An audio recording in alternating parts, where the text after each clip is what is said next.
So the goal was to do a basic knowledge video to kick off the how-to series, but I had the honor with the organization that I'm a part of, DMV Auto Alliance, to teach a preventative and routine maintenance course for the ladies, and so I got to do a 2-in-1 to record this footage.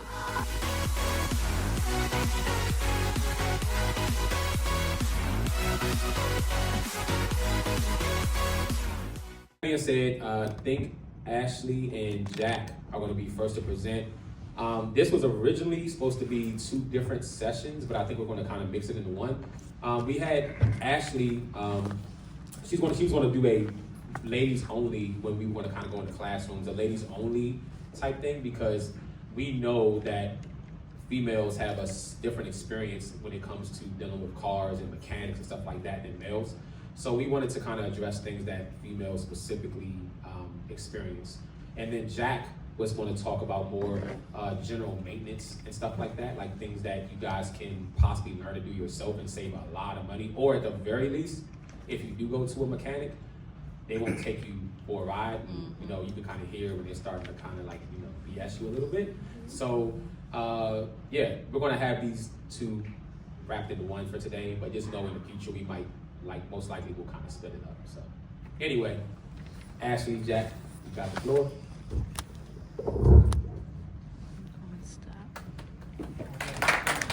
No, I was clapping for her. We're not gonna clap until we see if they did a good job. We're result-based company. I don't know. At the end of this thing, I'm just gonna blame you for something. I'm gonna find something. So Torian kind of gave our little backstory of why we're doing this together. We're still gonna address. Oh, sorry. I mean, we can hear you. I know. Then we have to yell so and loud. then it's just too tall. Okay, fine. Don't use it. It's okay. Yeah, he's too tall. Yeah. But I will still address things from the female's perspective, so I don't want you guys to feel like because we're putting this together that it disregards the female class. We're just kind of merging it together. Because some of the topics are the same, but our perspective of how we experience those things and maybe some extra important information for the ladies, I want to kind of add into that. So we're going to get into some of the preventative maintenance. All right, preventative maintenance. What do you guys think preventative maintenance is? I like engagement. Get my oil changed. Okay. Make sure my tires are good. Okay. Someone can't compare. Right. What else? Making sure that, you know, everything is up to date before something, you know, major happens. Exactly. Okay. Good. All right. So yeah, I'm gonna say you guys did a little homework. So the first part with preventative maintenance, and I'm sure you guys have heard this over and over, is being able to check your fluids. Transmission fluid in most, I think, newer vehicles, that isn't something that you guys would be checking, just because of the location, and some of them don't even have that, like as older vehicles. So if you have an older vehicle, the dipstick and all that will be in the front part for the transmission fluid, and you would need to include that in your checks. All the other fluids, like our brake fluid, one of the big things that I always say for the ladies with the brake fluid, another good way to be able to maintain your safety with your brakes is being able to make sure you're listening and you're testing your brakes every now and then. So we'll get into this a little bit more, but like if you're hearing sounds, you shouldn't be hearing sounds in your brakes, unless obviously maybe you just changed the brakes.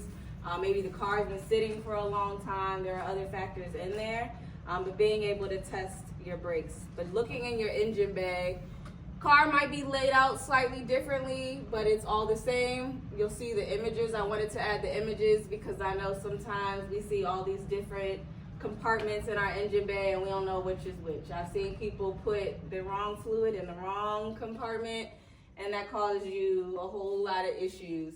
So brake fluid, your engine oil, making sure we're checking that. So we're pulling out the dipstick out of the car. We're wiping it off, putting it back into the engine bay, pulling it out, and then checking our levels. And all, go ahead. Why do you wipe off the dipstick? you're gonna wipe it off because you want to get an accurate reading. So if you're just pulling it straight out, it's not gonna be accurate. Especially, and I want to add this too, when you're checking that, you also want to make sure your vehicle is level, yes. Because if you're parked on a hill or at an angle, it's another reason it'll give you an inaccurate reading. But you want to wipe it off so you can get the most accurate reading of your current level. Because sometimes there might be residue on there and you've lost some fluid. So taking it out, wiping it off, putting it back in, and on the dipsticks, some of them have the words where it may say maximum, minimum. Some of them have like lines on it that come to a certain part. Some of them have dots on it. Whatever your dipstick has, you want to make sure your oil fluid is within that range, okay? If it's not, you want to at least top off your oil until you can get somewhere to get your oil changed. Make sure to never go over on filling up your oil because that can cause many more other issues. So just always go in between the minimum and the maximum, or the two dots on the actual dipstick. Yeah, and so having too much oil or not enough can highly impact your oil pressure, which then can cause like leakage in your car, which then causes yet another issue. So that is really important to make sure you're putting the right amount of oil in there. Same with your coolant. So your coolant is there to keep your car running cool. You don't want your car overheating. Again, it causes another issue. So this kind of goes in that cycle of preventative. We're trying to prevent major issues from having. So making sure you have enough coolant in your car. It also, on these caps and in your manual, which we'll say later on, it'll even tell you what type of fluid that you need to put in your car, which is also crucial because you don't want to put the wrong fluid in your car and now cause another issue. So having the right oil. Some cars, I know like German cars, they are very, I call them spoiled babies because they can only use a certain type of coolant in the car or power steering fluid or engine oil. So making sure you know your type of fluid, but being able to just check your levels. You don't have to know how to replace any of these things, but if you can know to keep them at the right levels until you can at least go somewhere to get it done, that is how you can prevent any major issues. You want to add anything? The symbols that you see here, if they are ever low on your vehicle, those are the symbols that will show on your dash, flashing either red or yellow. So if you see any of those symbols and you just don't remember, you can just simply Google search it and double check what that one means. But it just generally will mean that it is low or empty. And all these things you can simply see if it's low or empty just by looking from the very top of the hood. You don't have to take any other parts off the car to see it or anything like that. And very important last thing is if you are ever checking your coolant and you want to take the cap off, do not take it off when the car is hot or was recently running, because you will have water shoot up at you under high pressure that is very hot and boiling. Yeah. Honestly, for just about all of these, the vehicle should be off. The only time that you may potentially have the vehicle on may be the power steering fluid, because when you're low in that, you can hear the sound. And so when you're filling that up, you'll be kind of turning the steering wheel in different directions so that it can flow. And you'll be able to hear the sound slowly start to go away. So that probably would be the only time that you may have your car running for any of these. But yes, that coolant is a big one. And I want to add to this, I know that might be off topic, but with you saying that with the engine coolant, if you do notice that it's hot, like the light comes on and you get out the car to look at it and it's boiling or bubbling, don't open it. Like, please don't open it. A lot of people's first thought is I need to open it so I can let the pressure out. But you don't want to do that because it will burn you. It is really hot. So the idea, you want to let the car cool down. Sometimes they'll say it's maybe open it like just to give it a little crack after it's cooled down a little bit and you're slowly letting the pressure out, but never just feel like I got to open it and pour coolant in there because the light came on. All right. You want to go through these? Yeah, I mean, this is Just kinda already some of started the same ones we just saw, but just the same type of lights that you will see on your dash. And a lot of people don't know these simple lights, and all of these are actually pictures of each individual thing. So like, if you don't know, let's say that this was a tire pressure, you can kind of tell it's sort of built like a tire. It's round, and then it's got a flat part at the bottom, like if it was a flat tire sitting flat on the ground. It's supposed to be a symbol of the actual tire being flat.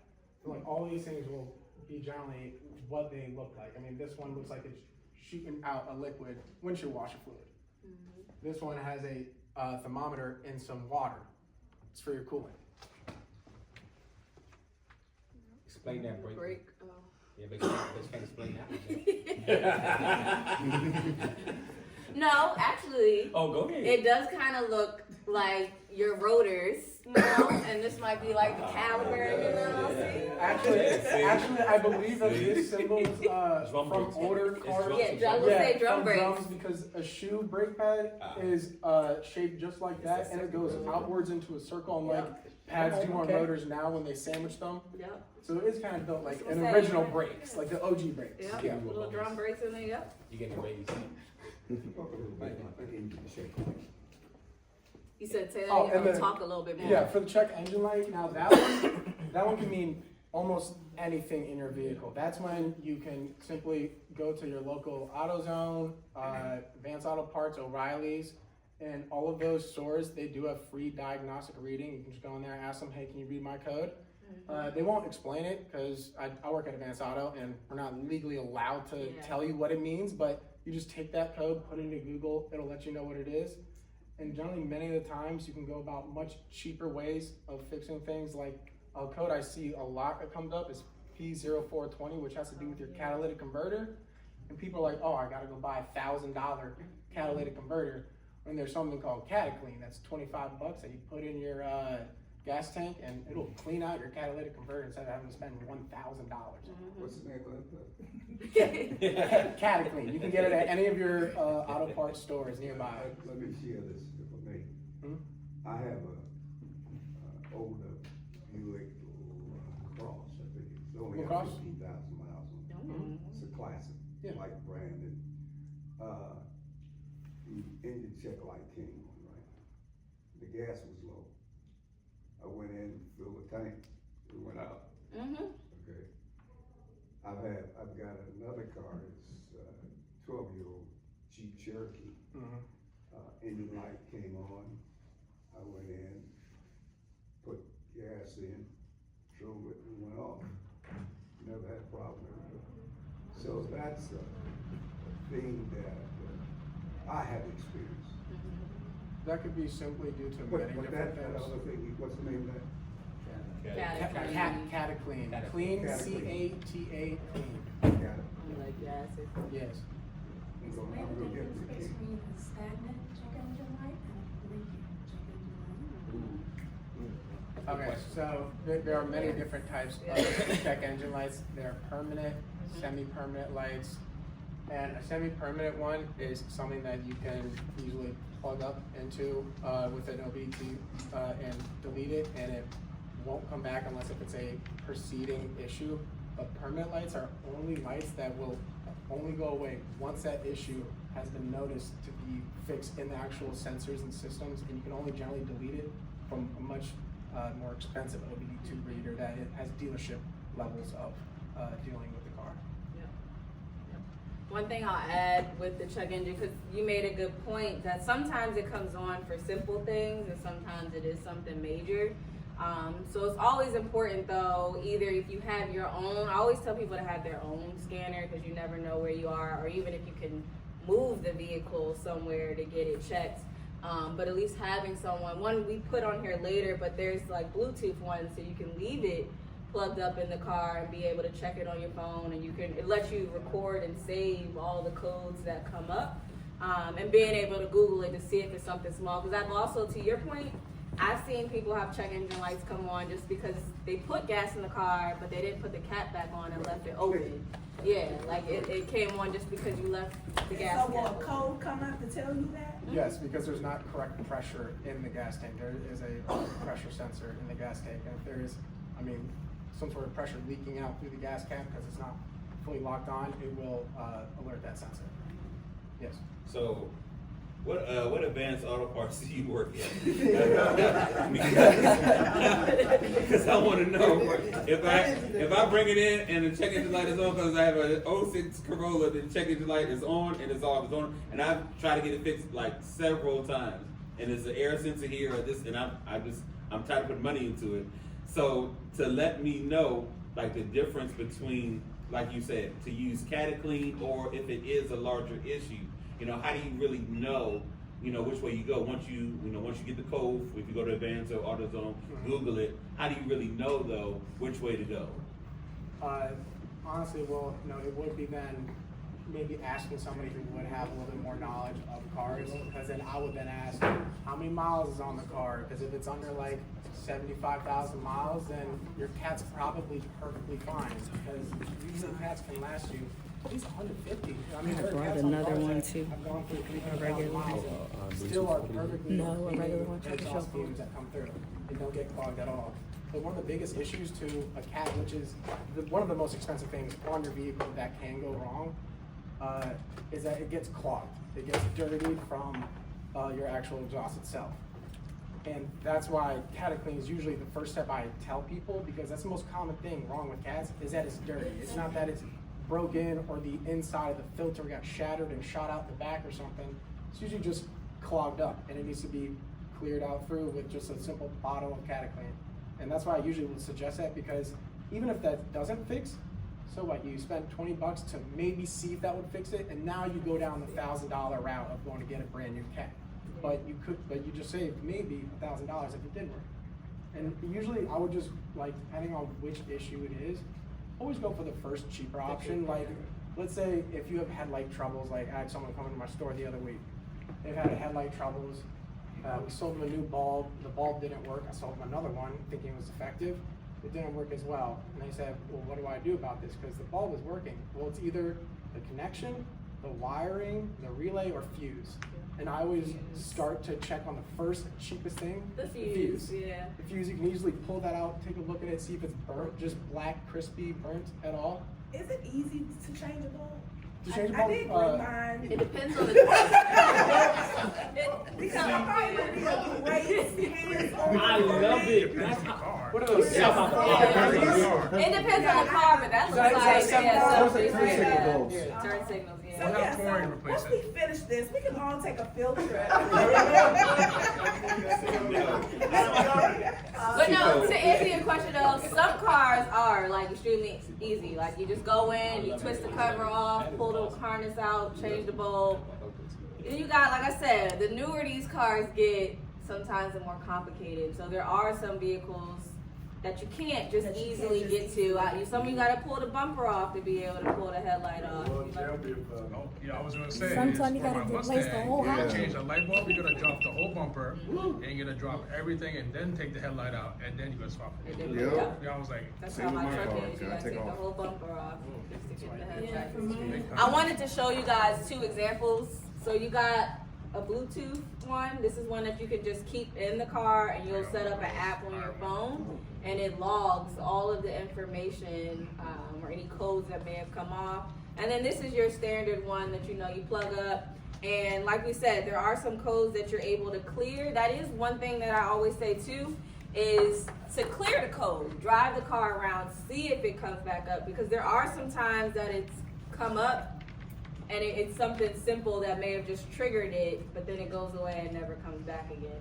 So I always clear it if you can. I may drive around, see if it comes back on. If it does, what is this code? Looking it up, and like we said, problem solving through that. But that cleaner is kind of another example of preventative maintenance. So there are a lot of additives that you could get from like Advanced Auto or AutoZone, stuff like that, to prevent some of this stuff, like stuff for maybe your carbon buildup or for your cats, or just to keep for the oil, like putting in, not the oil, the gas, putting it in with your gas. Like there's a lot of different things that you can get to cleanse your car and prevent it. So you think in cars that you may be like 15, 20 years old, if stuff like that's never been done, it's going to happen. Like it's something that's going to happen. So the idea is that the more preventative maintenance, the cheaper stuff, the less likely, or we can just prolong some of the bigger stuff kind of coming up. Quick question. Mm-hmm. Does that reader read old OBD1 and OBD2? No, Is this one no? that is a OBD2. Yeah. So everything Okay. past 96 went over to OBD2, which is whether if it's a German, Japanese, American, South American, or Antarctican vehicle, every vehicle past 96 will have this exact connection under the driver's side, under the steering column somewhere. It'll have this exact connection, but an OBD1 is a little bit different connection. So if you have anything before 96, it might be an OBD1 connection. I meant to add that where the location of this is. Does But yeah. gas matter? Yes, depending on I'm the gonna cover that vehicle. one. Okay. Oh, okay. Man, might be like passing. Say no, I got you. I'm gonna cover that. Okay. Like I want to have something. But yes, it's important to know what your lights mean, so then you can kind of handle that going forward. Oh, go ahead. So the tire pressure, like I have a 2010 Ford Fusion, and my tire pressure like keeps coming on for my passenger wheel. Mm-hmm. So I put air in it. I just put air in it last week. It went off. It was cool. It's back on again. And there is a brand new tire on there. Well, not brand new. It got changed in August, but it keeps coming on. Like, what kind of issue could that be that it keeps coming on?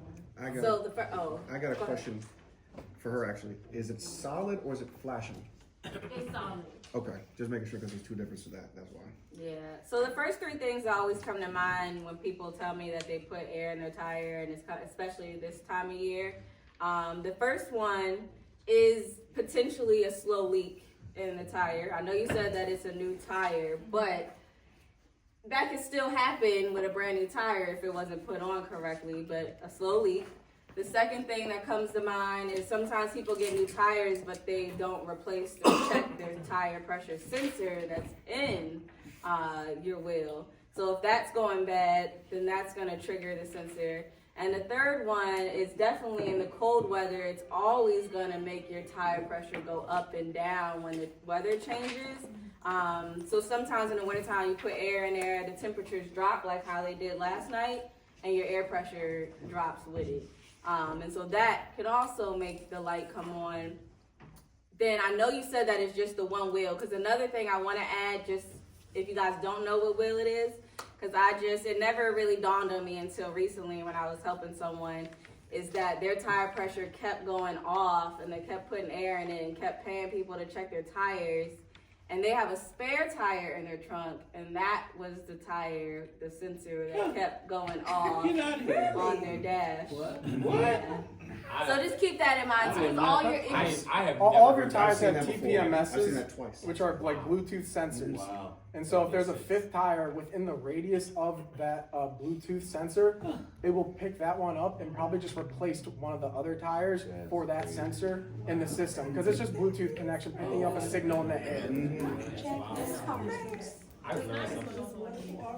But so those are the three things you can add to it, but that's the three things is the weather, a slow leak, or I would always check your sensor if it's just that tire and you know that you just put a brand new tire. Or when did you put the tire? It was in August, but honestly it's been going on. It's been coming on and off all year. And I just put air in it, make sure all of my tires are the same one. It'll go off, and then in a day or two come back. But I do have a spare tire in my trunk, so that might be. But is it going down still? So that passenger one, it did need air. I saw it like visibly look a little flat. So I was like, oh, let me put air in it. But it looks regular. And whenever you put air in it, the light goes away. No, not all the time. And you're always putting the correct amount of air in there. That was the other I thing think I my was gonna car say. it's supposed to be at 30 or 32, one of those. Sounds I check when about I'm right. going Yeah, in. between like So I make sure I at least get it to like 32. Because if you get it up to the correct number and it goes down, and then you do that at least one more time and it goes back down, 100% it's just a leak in the That's that tire. slow There's leak probably in the just a tire. nail in it. Even if it's a brand new tire, you could drive off from the tire place and get a nail in it. You know what I mean? Like, And you can put like, I guess the tires, it's easier when it's off of your car, but you can put like water on it and you can find like little bubbles if there's air yeah, coming out of get it. soapy water. Yep. Okay. It could be. But check got something for you too. Before you leave today, got something for you too. Thank you for coming. Got an automatic air pump for you. All you gotta do is charge it up. Boom, it's yours. But look, Everybody wins. it could be one other thing. I know my sister a couple of weeks ago, she told me she had a slow leak. So I went and looked at the tire. There was no nails or anything else. It could be the actual seal around the wheel. That's what I'm saying. If it wasn't bead. put on Yeah. correctly, yeah. Right, yeah, so she had them, they did like a seal thing, and it wasn't any other problem, so it could be a slow leak with a nail or something, or it could be leaking around the rim of the, Or it could also potentially be a cracked rim. So Yeah. with all the potholes. I was and about to stuff. say, if you've hit a couple things in the wheel, it can change the credibility of it. So yeah, bent wheels, cracked wheels.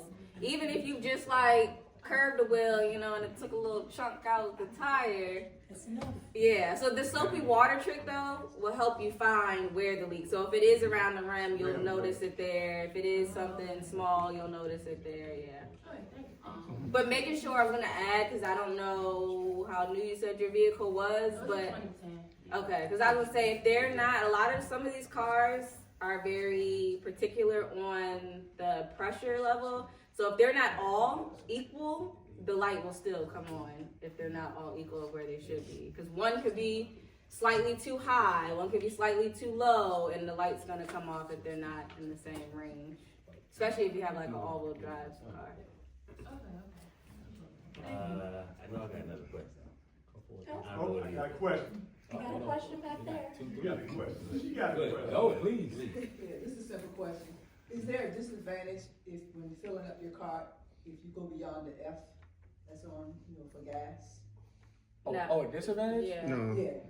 Well, Besides spilling it out the yeah, side of your I car? was No. gonna say. I say disadvantages coming from your wallet. Yeah, I was gonna say, usually if you hear that little click, I always say just let it go. Because when you're trying to like push it in there, sometimes we talked about that pressure in the gas tank. It could throw off the pressure. But your car is gonna, the line, if you're talking about the line going over the F, it usually always does that because your car is gonna always carry a couple more gallons of oil as like a safety net. So that's why like when your gas light comes on, you don't like immediately run out of gas. There's still that little cushion here. Yeah. That's my question. I'm on the other end. What's the average once you hit the E? How much longer can I go? Especially for a 2014 Chevy Suburban. Come on. Because what they did was... I'm gonna hop on that too because technically, so from my experience, you shouldn't let your needle go all the way to E because you have a fuel pump in the gas tank. It has to stay lubricated at all times. That's gonna go bad. If You it, don't want to go past an 80. yeah, I always fill my tank up when it gets like just below half, and I always fill right back up. So don't do that. I'm going to write that Don't, down. yeah, Don't yeah, do you that. actually wear your car Don't do what I've been doing. Okay? Yeah. But Right, if you do okay. get in a situation where you're on the road and there's no gas station around and you hit E, generally the rule of thumb for almost all cars made in like the past 30 years is that they all will have an emergency reservoir tank that will get you at least 15 to 40 miles. Depending on which vehicle. Some vehicles have a bigger reserve tank. Not rely on it. Yeah. Not rely on it. That's what he said. 15. Yeah, There might be times 15 to It depends on your car. Yeah, I know. That's what I was trying to say. Hold on. Just real quick. I've already tested the 15, Jack. I haven't done 40 yet, so I've been about 20, 25. So 2025. Just don't Google search the size of your reserve tank. Right. Yeah. Gotcha. But for the ladies, I always say do not let your car go below like a quarter tank. Like that's always my rule of thumb. That was something my dad always told me just as a female. Because you never know where you're gonna be, and even though you might have a little bit of reserve and you're trying to find a gas station, the last thing you need is to be out here by yourself and you're running out of gas. So I always say do not let your car go below a quarter tank. Go ahead. Speaking of gas. That's my question, Pastor. Oh, I'm sorry. I'm sorry. I'm doing Pastor. Never mind. I know he about to do it. Good. That's what you made me go ask you. It might be something Well, different. the difference between like 91 Yeah, and I'm 90. gonna cover that. Okay. I knew it was He wants to shine.